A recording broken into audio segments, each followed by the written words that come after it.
오늘 은혜 받으실 하나님의 말씀은 신약성경 요한계시록 9장 1절로 12절 말씀, 신약성경 407쪽, 408쪽에 있습니다. 9장 1절부터 12절까지의 말씀을 저와 여러분 한 목소리로 봉독하시겠습니다.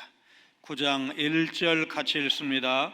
다섯째 천사가 나팔을 불매 내가 보니 하늘에서 땅에 떨어진 별 하나가 있는데 그가 무저갱의 열쇠를 받았더라.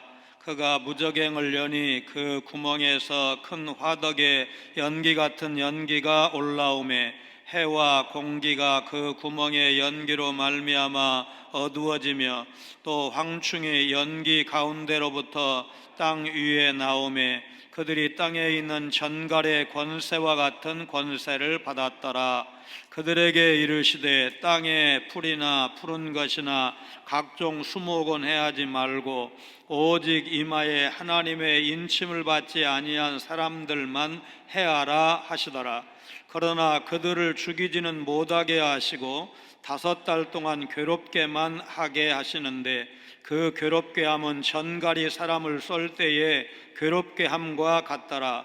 그날에는 사람들이 죽기를 구하여도 죽지 못하고 죽고 싶으나 죽음이 그들을 피하리로다. 황충들의 모양은 전쟁을 위하여 준비한 말들 같고 그 머리에 금 같은 관 비슷한 것을 썼으며 그 얼굴은 사람의 얼굴 같고 또 여자의 머리털 같은 머리털이 있고 그 이빨은 사자의 이빨 같으며 또 철 호심경 같은 호심경이 있고 그 날개들의 소리는 병거와 많은 말들이 전쟁터로 달려 들어가는 소리 같으며 또 전갈과 같은 꼬리와 쏘는 살이 있어 그 꼬리에는 5달 동안 사람들을 해하는 권세가 있더라. 그들에게 왕이 있으니 무저갱의 사자라. 히브리어로는 그 이름이 아바돈이요 헬라어로는 그 이름이 아볼론이더라. 첫째 화는 지나갔으나 보라 아직도 이후에 화 둘이 이르리로다. 아멘. 하박국 선지자는 하박국 1장 13절에서 악인들이 득세함에도 불구하고 하나님께서 잠잠히 계신 데 대해서 의문을 제기한 적이 있습니다. 이때 하나님은 하박국 선지자에게 하박국 2장 3절 말씀 우리 같이 읽습니다.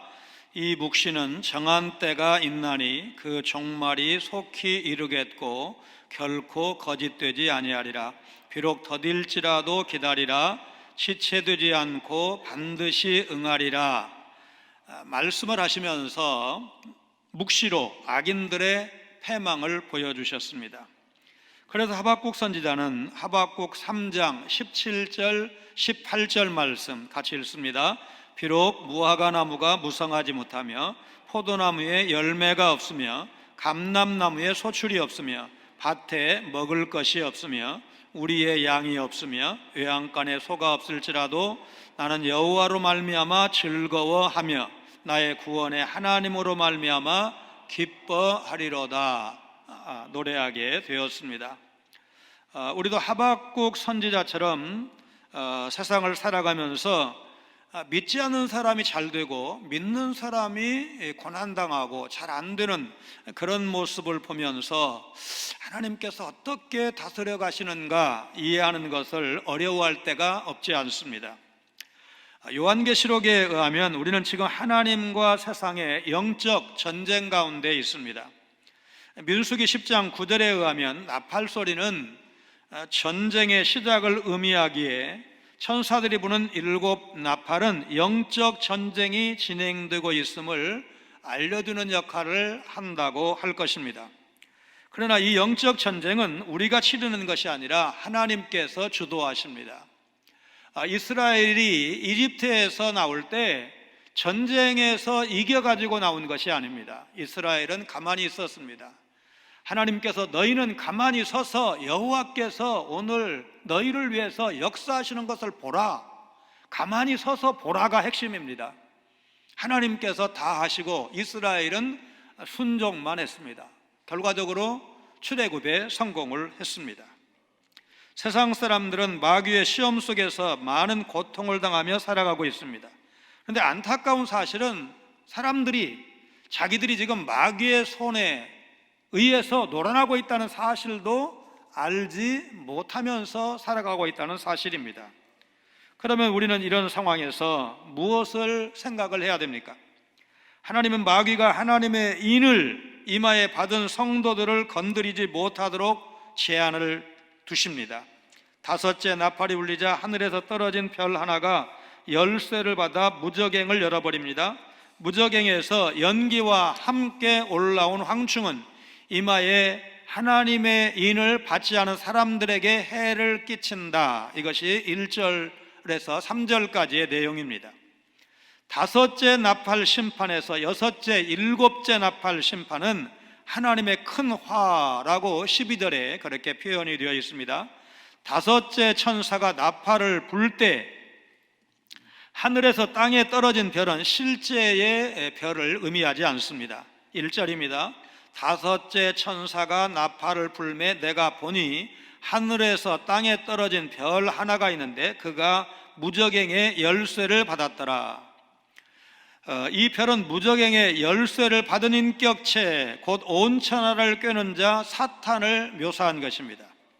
무저갱은 밑이 없는 깊은 심연을 말하는데 죽은 자들의 처소이면서 귀신들의 처소, 짐승과 사탄이 최후의 심판 때까지 갇혀 있는 곳, 계시록 20장 1절로 3절 말씀에 의하면 사탄을 1000년 동안 가두어둔 것이 바로 무저갱입니다.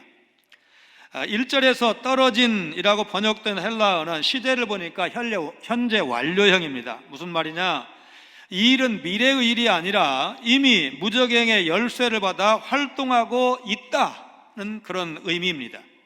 예수님께서 십자가에서 대속의 죽음을 죽으시고 사망 권세를 이기시고 사흘 만에 부활하시고 하나님 보좌 우편에 앉으심으로써 만왕의 왕으로 등극하셨을 때 사탄은 결정적으로 패배했습니다. 하늘에서 떨어진 별이 무저갱의 열쇠를 받았다는 표현에는 누구로부터 열쇠를 받았는지가 생략되어 있습니다. 이 표현은 신적 수동태로 되어 있는데 그 별이 하나님에게서 열쇠를 받았음을 보여줍니다. 사탄의 역사는 하나님의 허락하에서 제한적으로 이루어진다는 사실을 말하자면 이 어법이 보여주고 있습니다. 계시록 12장 9절에 가면 사탄이 하나님의 허락과 통제를 벗어나 마음대로 왕노릇하거나 온 세상을 미혹시키는 일은 더 이상 할 수 없음을 분명히 하고 있습니다. 그 별이 무저갱을 열자 연기와 더불어 황충들이 올라옵니다. 2절 3절 말씀입니다. 그가 무저갱을 여니 그 구멍에서 큰 화덕에 연기 같은 연기가 올라오매 해와 공기가 그 구멍의 연기로 말미암아 어두워지며 또 황충이 연기 가운데로부터 땅 위에 나오매 그들이 땅에 있는 전갈의 권세와 같은 권세를 받았더라.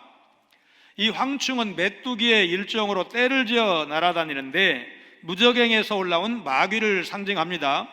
출애굽기 10장을 보면 10대 재앙 가운데 8번째 재앙이 메뚜기 재앙인데 그 메뚜기 떼를 생각하시면 됩니다.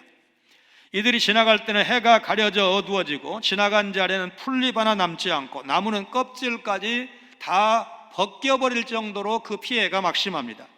7절로 10절은 이 황충이 메뚜기 떼들이 빠른 속도로 공격을 하고 권세를 가지고 있고 사자의 이빨과 같이 파괴력이 강하다, 그렇게 묘사하고 있습니다. 이들은 전갈같이 치명적 공격력을 가지고 불신자들을 괴롭힐 것입니다. 얼마나 괴로운지 6절을 보면 사람들이 죽기를 구할 정도라고 표현하고 있습니다. 우리는 여기서 한 가지 사실을 알 수가 있습니다. 어린 양을 위한 고난의 정점은 죽음이지만 어린 양을 대적하는 자들이 겪는 고난은 그 죽음 이상이라는 것입니다. 모든 사람은 종말의 고통을 피할 수 없습니다. 하지만 그 고통의 종류와 강도는 그 사람이 무엇을 따르느냐에 따라서 다를 것입니다.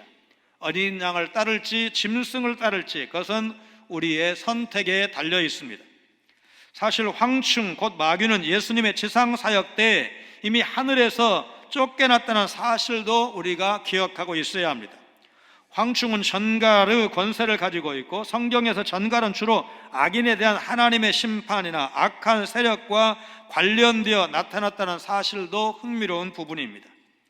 하나님이 악인을 심판하시기 위해서 악한 세력을 사용하시는 경우를 성경에서 찾아볼 수가 있습니다. 예를 들어서 하나님은 우상 숭배에 빠져서 하나님을 버린 선민 유다 백성을 심판하시기 위해서 이방 세력의 대표격인 바벨론을 동원하셨습니다. 사도 요한 당시에는 황제를 신격화하고 많은 우상을 숭배하던 이방 로마 군대에 의해서 이 유다 백성들이 멸망을 당했다는 사실입니다. 여러분, 하나님보다 사탄을 더 두려워하면서 살고 있지 않습니까? 하나님의 말씀에 순종하는 일보다 사탄과 싸우는 일에 더 관심이 많지는 않습니까? 많은 사람이 능력의 하나님을 바로 알지 못하고 사단에 대해서 지나치게 두려워하거나 혹은 또 무시를 함으로 바른 신앙에서 멀어져 있습니다. 우리는 사탄에 대해서 두려워하지도 말고 또 방심하지도 않아야 합니다. 성도는 사탄이 하나님의 권세 아래에 있다는 것을 믿어야 합니다. 야고보 4장 7절 말씀에 의해서 성도는 겸손히 하나님께 순종함으로 마귀를 대적해야 합니다. 유다서 1장 9절을 보면 천사장 미가엘이 마귀를 정죄하기보다 겸손히 하나님의 심판을 구했던 것을 참고할 필요가 있습니다. 하나님의 공의가 우리를 악으로부터 건지실 것입니다. 어린 양을 따르는 성도들은 짐승으로부터 박해를 받지만 하나님의 진노는 면합니다. 짐승을 따르는 악인들은 성도들을 핍박하는, 그래서 우월적 지위를 갖고 있는 것처럼 보일 수 있지만 어린 양의 진노를 피할 수는 없습니다. 그러므로 참된 성도라면 마귀의 권세를 두려워할 이유가 없는 것입니다. 미국 텍사스에서 농장을 운영하는 예이츠라는 사람이 있었습니다. 목장 경영에 소질이 없었던 예이츠는 해마다 부채가 늘어서 감당할 수 없는 상태까지 이르렀습니다.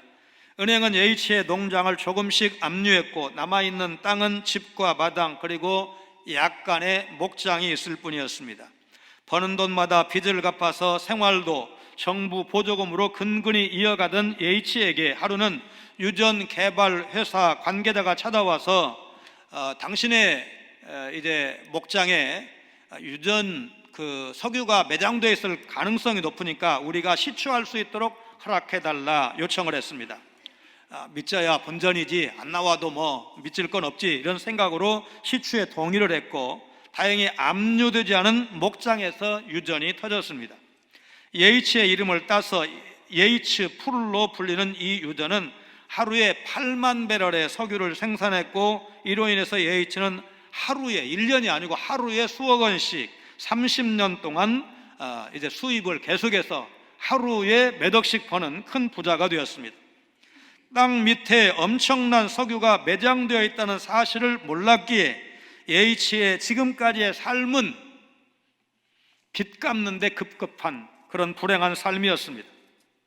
마귀는 두려워하면서 전지전능하신 하나님의 능력을 제대로 모르면서 살아가고 있는 우리의 삶의 모습도 이와 방불하지 않을까? 마르틴 루터는 마귀를 하나님의 마귀라고 표현을 했습니다. 마귀는 하나님의 권세 아래 하나님께 복종할 수밖에 없다는 뜻에서 루터는 그렇게 표현을 했습니다. 그렇다면 하나님과 마귀를 동등한 위치에 올려놓고 막연히 두려워하는 것은 잘못입니다. 오히려 마귀의 세력을 제한하고 마귀를 사용해서 심판하시는 하나님을 경외하고 하나님의 은혜에 감사하면서 사는 것이 우리 성도, 바른 신앙을 가지고 있는 성도로서 마땅하다, 여러분 믿으시기를 주의 이름으로 축원합니다. 하나님은 마귀가 세상에 속한 자들을 괴롭게 하는 것을 허용하셨습니다. 황충에게 이마에 하나님의 인을 받지 않은 자들을 5달 동안 괴롭게 할 수 있는 권세를 주셨습니다. 악인들은 죽기를 구하여도 죽지 못할 정도로 고통스럽다. 이것이 4절로 6절에 기록된 말씀입니다. 자, 4절로 6절입니다. 그들에게 이르시되 땅에 풀이나 푸른 것이나 각종 수목은 해하지 말고 오직 이마에 하나님의 인침을 받지 아니한 사람들만 해하라 하시더라. 그러나 그들을 죽이지는 못하게 하시고 5달 동안 괴롭게만 하게 하시는데 그 괴롭게 함은 전갈이 사람을 쏠 때에 괴롭게 함과 같더라. 6절 같이 읽습니다. 그날에는 사람들이 죽기를 구하여도 죽지 못하고 죽고 싶으나 죽음이 그들을 피하리로다. 황충이 사람들을 괴롭게 하는 5달은 예루살렘이 로마에게 포위당한 5개월을 염두에 둔 묘사일 가능성이 높습니다. 흥미롭게도 메뚜기의 실제 생존 기간은 5월부터 9월까지 약 5달 정도라고 합니다. 그렇다면 5개월은 한정된 짧은 기간을 의미한다, 상징한다고 봐야 할 것입니다. 7나팔 재앙의 범위가 3분의 1의 사람들에게 국한되기에 5개월이라는 기간도 재앙 기간이 한정적이다, 기간이 정해져 있다는 것을 의미하는 것입니다. 또 5개월은 유대를 다스리던 로마의 행정관과 게시우스 플루로스가 주 66년 5월부터 3,600명의 유대인들을 상해한 기간과 일치합니다. 이로 인해서 유대인들은 폭동을 일으켰고, 요세푸스는 이때 유대 로마 전쟁이 시작되었다고 유대 전쟁사에 기록을 했습니다. 당시 사람들이 고통스러워서 죽고 싶어한 것은 아마 로마 군인들이 예루살렘 성을 포위하고 있을 때 성 안에서는 동족 유대인들에 의해서 괴롭힘을 당하던 예루살렘 사람들이 차라리 로마 군대가 성벽을 부수고 돌아와서 우리를 좀 건져주면 좋겠다, 그런 심정을 상징하는 것으로 보입니다. C.S. 루이스의 책 스크루테이프의 편지라는 책에 나오는 내용입니다. 일주일에 한 번씩 도서관에 들르는 영국 신사가 있었습니다. 하루는 도서관에서 우연히 신앙서적을 접하게 되었는데, 그 책을 읽는 중에 갑자기 하나님은 존재할까? 만약 존재한다면 어떤 분일까? 나는 그분과 어떤 관계를 맺어야 할까? 그런 생각이 들었습니다. 이런 생각에 잠긴 그에게 사단이 다가와서 배 안 고파? 쓸데없는 생각 그만하고 식사하러 가, 어서 일어나, 속삭였습니다. 그 사람은 하나님에 관한 생각을 접고 식당으로 발걸음을 재촉했습니다. 왜냐하면 배가 고파서 식사해야 되겠다, 그런 생각이 들었기 때문입니다. 그런데 식사 도중 또다시 하나님에 대한 생각이 들었습니다. 그러자 이번에도 사단은 신사의 마음속에 찾아와 속삭입니다. 그는 사단의 말대로 식사하면서 내가 왜 이렇게 골치 아픈 생각을 하고 있지? 밥이나 먹자, 그러면서 하던 식사를 계속했습니다. 얼마 후에 또다시 하나님 생각에 잠기려는 순간 사단의 방해로 그런 생각은 나중에 또 해도 돼, 집에 가서 해야 할 일이 산더미처럼 많은데, 마음속으로 그런 생각을 했습니다. 식당에서 나와 버스에 탄 그는 이제껏 아무 일도 없었던 것처럼 마음에 어떤 요동도 어떤 변화도 없었던 양 여느 때와 다름없이 자리에 앉아 신문을 읽으면서 집으로 돌아가고 있었습니다.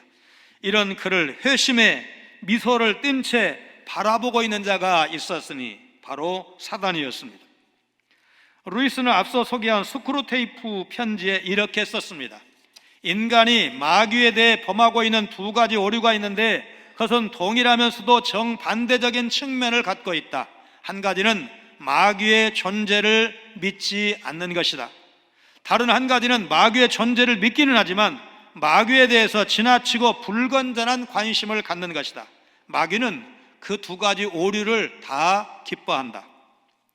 옳지 않은 방법으로라도 돈과 명예를 누리면서 어려움 없이 살아가는 세상 사람들을 부러워하신 적이 없습니까? 소위 세상에서 잘 나가는 사람들에게 전하기에는 우리가 믿는 복음이 너무 설득력 없어 보인다, 그런 생각을 하신 적은 없습니까? 성도는 세상 사람들이 보지 못하는 영적인 세계, 신령한 세계를 보는 사람들입니다. 겉으로 볼 때 별 문제없이 사는 것처럼 보이는 그 사람들, 사실은 마귀의 권세 아래서 신음하고 있다는 사실을 볼 수 있는 사람이 믿음의 사람이고 신령한 세계를 본 사람입니다.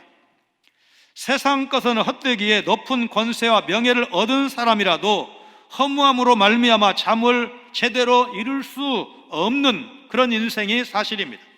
성도는 외로움에 몸서리치면서 살아가는 사람들을 불쌍히 여길 수 있어야 합니다. 그리고 그들을 구할 수 있는 것은 오직 예수 그리스도의 복음밖에 없다는 사실을 인정하셔야 됩니다. 여러분, 마귀에 관한 이야기를 통해서 마귀가 그런 존재구나 아셨을 것입니다. 마귀는 자신을 섬기는 자들을 멸망으로 인도하고 괴롭게 합니다. 잠시 행복을 주는 것 같지만 이내 멸망의 구렁텅이로 밀어버립니다. 그러므로 성도로서 악인의 형통을 부러워하면서 그들의 길을 따라가시면 안 됩니다. 그들의 인생은 마귀의 손에 있기 때문에 그렇습니다. 겉으로는 행복해 보일지 모르지만 그 뒤에는 죽음보다 더한 고통이 숨어 있습니다. 죽기를 무서워하면서 한평생 매여서 마귀의 종노릇하는 불신자들의 영혼을 불쌍히 여길 수 있는 안목이 우리에게 있어야 합니다. 그들이 기도는 더 많이 해야 되는데 기도를 할 줄도 모르고 누구에게 기도해야 되는지도 모릅니다. 그래서 그런 영혼들을 향한 기도의 책임은 믿는 여러분과 저에게 있습니다. 하나님을 모르는 사람, 마귀의 종노릇하고 있고 이 놀이객감 노릇을 한다는 사실을 모르는 사람을 위해서 깨울 책임, 그들을 위해서 기도할 책임이 여러분과 저에게 있다는 사실을 기억하시기를 바랍니다. 하나님은 마귀에게 하나님의 심판을 시행할 수 있는 강력한 권세를 주십니다. 황충들은 전쟁을 예비한 자들의 모양을 하고 자신들의 왕인 아바돈을 따라 사람들을 해친다는 내용이 7절 이하의 내용입니다. 강력하고도 흉측한 황충의 모양은 구약 선지서에 묘사된 이스라엘을 침입하는 이방 민족의 모습과 유사합니다. 7절 8절입니다. 황충들의 모양은 전쟁을 위하여 준비한 말들 같고 그 머리에 금 같은 관 비슷한 것을 썼으며 그 얼굴은 사람의 얼굴 같고 또 여자의 머리털 같은 머리털이 있고 그 이빨은 사자의 이빨 같으며, 이 상징은 주 1세기의 역사적인 사건과 관련이 있는데 예루살렘이 포위된 와중에도 포악한 열심당원들이 동족 유대인들을 공포로 몰아넣은 그런 상황을 설명하는 것으로 보입니다. 황충들이 여자의 머리털 같은 머리털을 가지고 있다는 사실은 역사적으로 볼 때 유대 로마 전쟁 중에 열심당원들이 여자의 복장을 하고 예루살렘 성안을 활보하고 다닌 것을 의미합니다. 로마 군대에게 포위된 예루살렘 성안에서 주도권을 쥐었던 열심당원들은 부자들을 약탈하고 쾌락을 목적으로 여자들을 겁탈하며 살인을 일삼았고 향수를 바르고 여자들 옷을 입고 마치 매움굴에 빠진 사람들처럼 행동했다. 유대 역사가 요세푸스는 자기 책 유대 전쟁사에서 그렇게 묘사한 바 있습니다. 철갑옷을 입은 황충은 전갈 같은 꼬리와 독침이 있었다고 했습니다. 이사야서 9장 15절에 그 머리는 곧 장로와 존귀한 자요 그 꼬리는 곧 거짓말을 가르치는 선지자라, 묘사한 것 같이 꼬리는 거짓 선지자를 상징하는 것으로 보입니다. 9절로 11절입니다. 또 철 호심경 같은 호심경이 있고 그 날개들 소리는 병거와 많은 말들이 전쟁터로 달려 들어가는 소리 같으며 또 전갈과 같은 꼬리와 쏘는 살이 있어 그 꼬리에는 5달 동안 사람들을 해하는 권세가 있더라.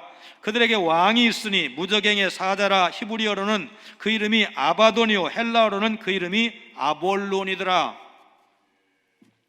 11절에 그들에게 왕, 이 황충의 왕은 요한복음 8장 44절에서 예수님께서 거짓의 아비라고 말씀한 사탄을 의미합니다. 황충, 곧 마귀의 왕 사탄의 이름은 히브리어로 아바돈, 헬라어로는 아볼론입니다. 아바돈은 죽은 자의 영역, 파멸의 장소를 의미합니다. 그렇다면 사도 요한은 사탄을 사망이 인격화된 것으로 간주한 것입니다. 아바돈과 아볼론이라는 단어가 동시에 언급된 것은 요한계시록의 수신자인 1세기 교회가 히브리식 배경을 갖고 있는 유대인들과 이방인 출신 성도들이 섞여 있는 공동체였음을 암시하고 있습니다. 사탄의 세력인 로마 군대가 소아시아 7교의 박해자였던 유대인들에게 파괴적으로 들이닥친 유대 로마 전쟁 당시의 팔레스타인은 마치 지상에 임한 지옥과도 같았습니다. 요한은 지상에 임한 지옥과 같은 심판을 첫째 화라고 불렀습니다. 12절입니다. 첫째 화는 지나갔으나 보라 아직도 이후에 화 둘이 이르리로다. 이후에 6번째, 7번째 나팔재앙, 곧 2개의 화가 기다리고 있다는 것입니다. 어떤 성경학자는 첫째 화를 6장의 7인 심판으로, 둘째 화를 8장 9장의 7 나팔 심판으로, 셋째 화를 16장의 7 대접의 심판으로 이해를 하지만 별로 설득력이 있어 보이지는 않습니다. 다시 돌아가서 여러분, 마귀가 있다고 믿습니까? 없다고 믿습니까?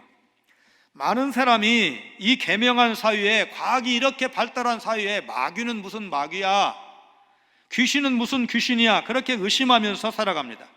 그러나 앞서도 말씀을 드린 것처럼 마귀는 분명히 존재하고 벌써 에덴 동산에서, 그리고 예수님에게도 나타나서 온갖 가머리설로 아담과 하와를 속였고 예수님을 유혹했고 많은 신앙의 선배들을 유혹을 했습니다.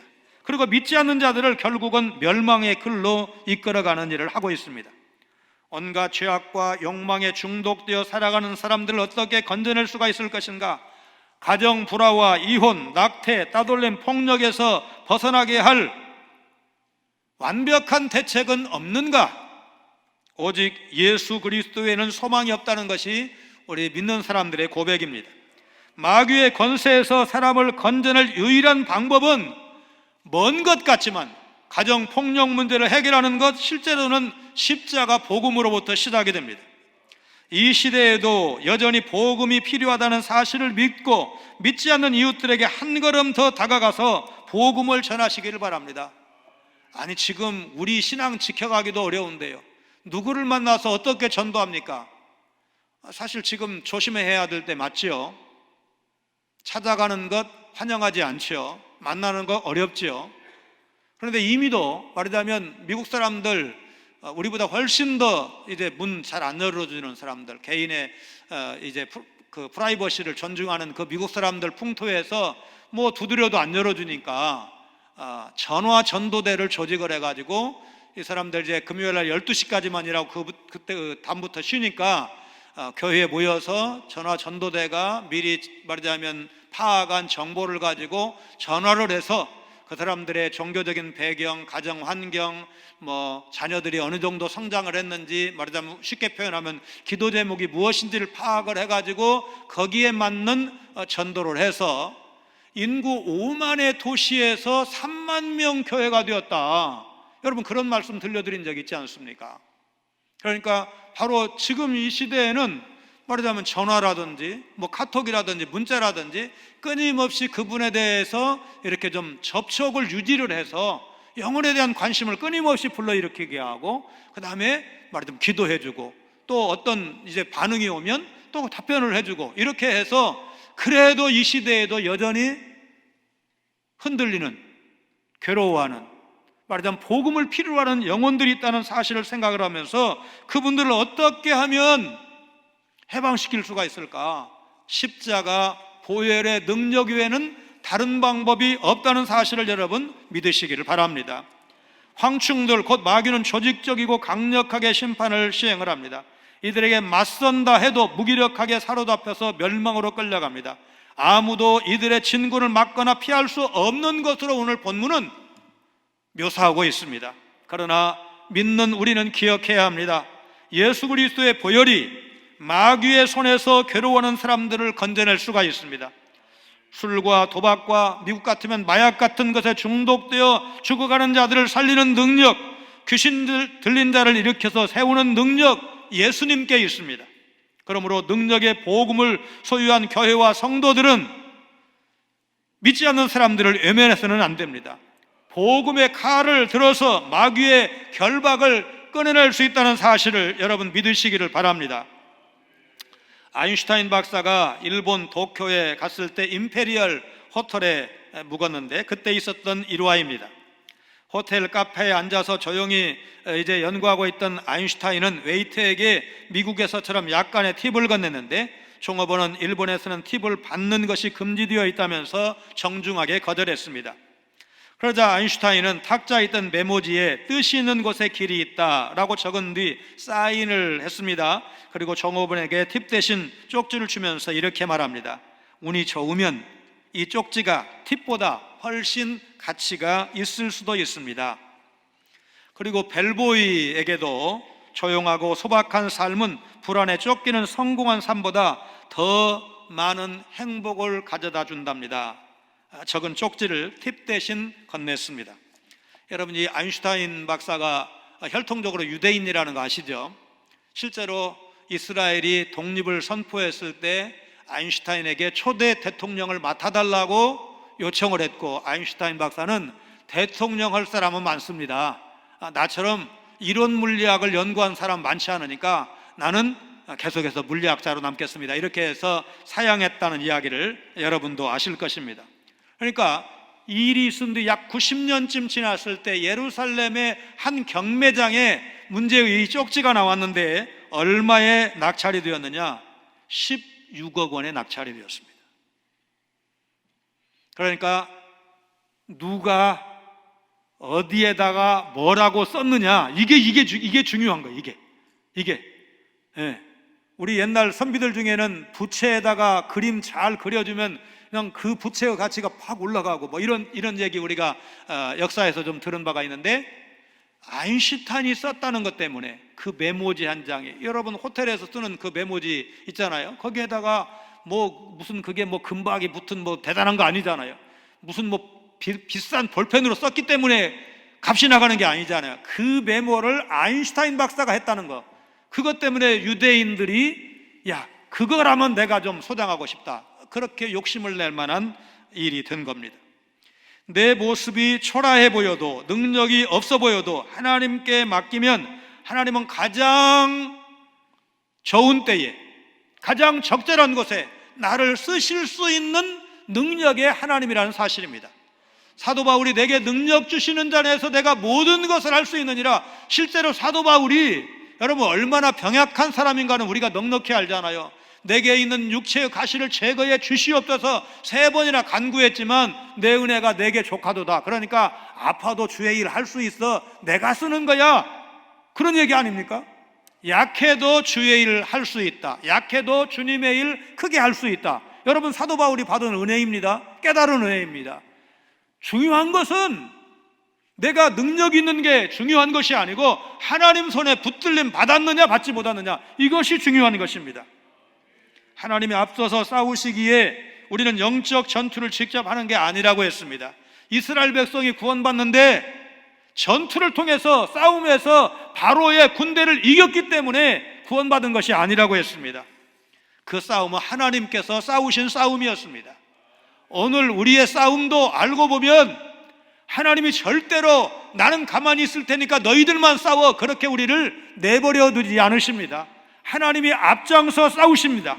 그래서 우리는 그분 안에 있는 것, 그분의 능력을 힘입는 것이 중요한 것입니다. 그분 안에 있으면 이길 수 있다. 아무리 지금 우리가 어둠의 터널을 지나는 것 같은 이런 절망의 때를 살고 있다고 할지라도 하나님이 이 코로나 시대를 모르고 계실까? 코로나 시대의 돌파구를 하나님께서 갖고 계시지 않겠는가? 우리가 지금 이때 해야 될 일은 무엇입니까? 낙심하지 않는 것입니다. 하나님은 지금도 나를 주장하시고 우리 가정을 주관하시고 역사를 주관하시는 분이시다. 코로나 시대도 하나님이 주관하신다. 낮출 자 낮추시고, 교만한 자 낮추시고, 겸손한 자 은혜를 내리시고, 여러분 그 은혜가 여러분에게, 여러분 자녀들에게, 이 나라 이 백성에게 있도록 기도하시기를 바랍니다. 하나님의 은혜를 그 어느 때보다도 체험할 수 있는 기회라고 믿고 기도하는 자리에 나오시기 바라고, 복음 전하는 일에 나서시면 하나님이 우리를 도우실 줄로 믿습니다. 예배자리 잘 지키는 사람, 은혜 받는 사람, 은혜 받고 힘있게 사는 사람을 하나님께서 기뻐하실 줄로 믿습니다. 우리 속에 들어오는 소극적인 마음 이기게 해주시옵소서, 물리치게 해주시옵소서, 하나님만 바라보게 해주시옵소서.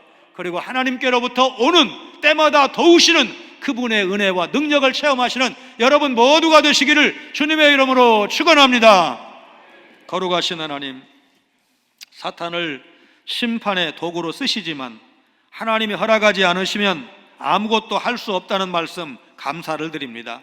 필요 이상으로 사단의 권세와 능력을 두려워하지 않는 저희들이 되게 하여 주옵소서.